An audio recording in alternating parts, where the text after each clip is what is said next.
ഇതാണ് പ്രിയപ്പെട്ട സഹോദരങ്ങളെ, അനുഗ്രഹീത റമദാൻ മാസം നമ്മിൽ നിന്നും വിട പറയുന്ന സമയത്ത് വളരെ സ്നേഹത്തോടെ നമുക്ക് കാണാൻ കണ്ണുണ്ടായിരുന്നുവെങ്കിൽ അത് കണ്ണീർ വാർത്തുകൊണ്ട് വളരെ സ്നേഹത്തോടെ പറയുന്ന ഉപദേശം. ഞാൻ ഇസ്ലാമിക ലോകത്തേക്ക് കടന്നു വന്നു, വലിയ പ്രതീക്ഷയോടുകൂടിയാണ് വന്നത്. പക്ഷേ ആദ്യം ഗസയിൽ കണ്ട, ഫലസ്തീനിൽ കണ്ട ചിത്രങ്ങൾ എന്റെ നെഞ്ച് തകർത്ത് കളഞ്ഞു.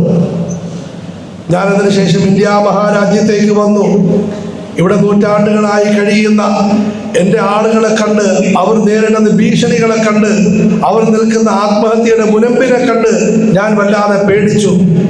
മക്കത്തും മദീനത്തും ആൾക്കൂട്ടം കണ്ട് എനിക്ക് ചെറിയ സന്തോഷം വന്നെങ്കിലും അവരുടെയും ഉള്ളിലേക്ക് ഇറങ്ങിയപ്പോൾ അത് പലർക്കും ആത്മാവില്ലാത്ത ചടങ്ങുകളുടെ, ആചാരങ്ങളുടെ കൂട്ടമാണോ എന്ന സങ്കടം എനിക്ക് വരികയുണ്ടായി.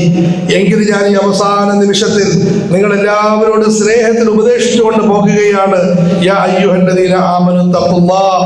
അല്ലയോ പ്രിയപ്പെട്ട സഹോദരങ്ങളെ, റമദാനിനെ എതിരേറ്റവരെ, എന്നെ സ്വീകരിച്ചവരെ, എനിക്ക് വേണ്ടി സ്വീകരണം ഒരുക്കിയവരെ, എനിക്ക് വേണ്ടി വളരെയധികം സേവനങ്ങൾ ചെയ്തവരെ, നിങ്ങൾ നിങ്ങളുടെ ജീവിതത്തെ ശരിയായ പാതയിലാക്കണം. വലാ തമൂതുന്ന ഇല്ലാ വഅൻതും മുസ്ലിമൂൻ. നിങ്ങളുടെ മരണം പടച്ചവന് പൊരുത്തമുള്ള നിലയിലാക്കണം. അതിന് വഅതസിമു ബിഹബ്ലില്ലാഹി ജമീഅൻ വലാ തഫറഖു. പടച്ചവന്റെ പാശമായ പരിശുദ്ധ ഖുർആനിനെ ആദരിക്കുകയും അതിനെ ഓതുകയും കേൾക്കുകയും അതിനെ പഠിക്കുകയും പകർത്തുകയും പ്രചരിപ്പിക്കുകയും ചെയ്യണം. നിങ്ങളുടെ ഊർജത്തെ നിങ്ങൾ വൃഥാവിലായി പാഴാക്കരുത്.